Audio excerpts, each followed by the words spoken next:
بیش از 800 نفر ساکنان ولایت سوغد میخواهند به خارجی دور سفر کنند. یعنی این گروه به مؤسسه دولتی مرکزهای مشورتی آمادگی پیش از سفر مهاجران مهنتی در روی خط می باشند و در اساس خواهش خود تصمیم دارند به کشورهای بریتانیای کبیر، کره و پولشه به مهاجرت روند. سبب مراجعت آنها به این مؤسسه حمایت از حقوقهای خود می باشد.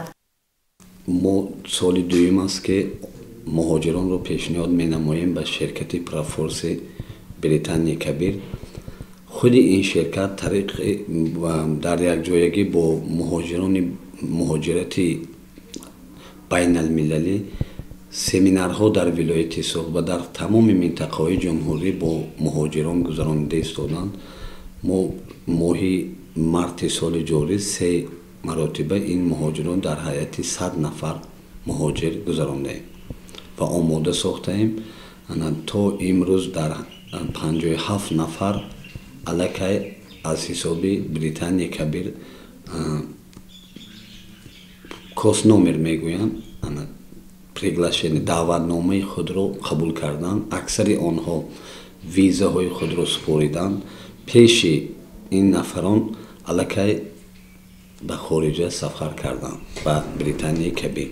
گفته می شود که دوام هفته روان نزدیک 400 نفر ساکنان که حجت‌های ضروری خود را آماده کردند به امتحان جلب می شوند. امتحان طریق آنلاین و رایگان با اشتراک کارفرمایان و کارمندان خدمات مهاجرت در ولایت سوغد گذرانده می شود. مقصد آن پررا آماده شدن مهاجر به سفری بی خطر است. زیرا مؤسسه دولتی مرکزهای مشورتی آمادگی پیش از سفر مهاجران مهنتی پشتیبان و یا خود حمایتگر آنها هستند.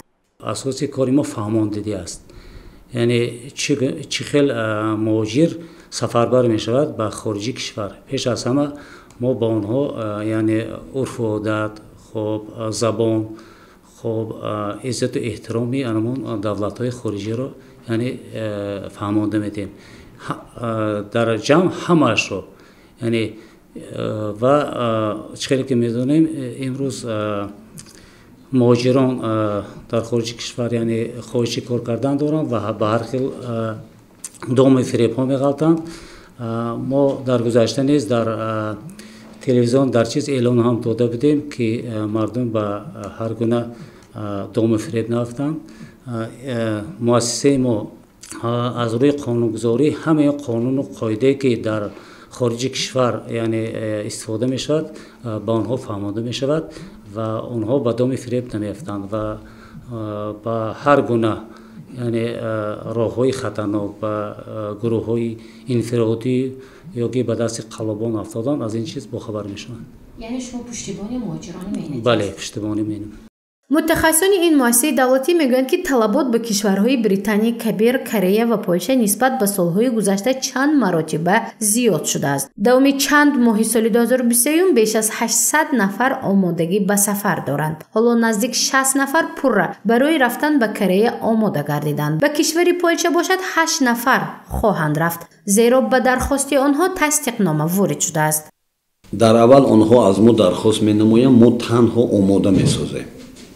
آماده می‌سازیم به قیدگیری در خود مرکزهای مشورتی شهر دوشنبه به قید گرفته می‌شوند. وظیفه ما طلب نمودن حجت‌های آنها و پیشنهاد نمودن به مؤسسه دولتی.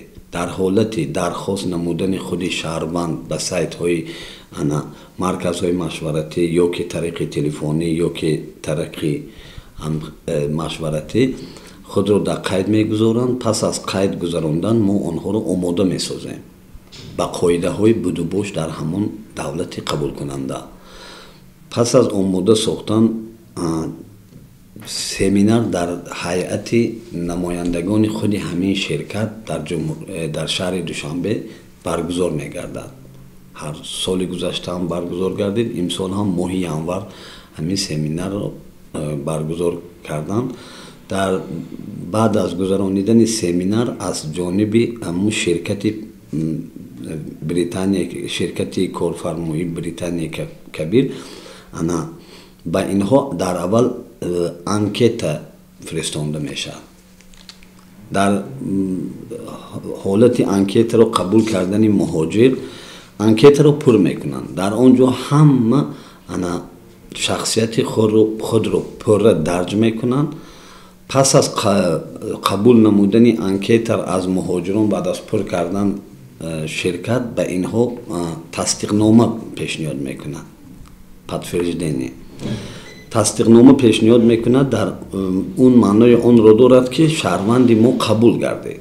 гуфта мешавад сокинон ба кишварҳои иттиҳоди аврупо оилавӣ низ муроҷиат менамоянд. сафари онҳо шартномавӣ ба роҳ монда мешавад. раводид танҳо барои 6 моҳ мегиранд. хароҷот наздик ба $1000 аст.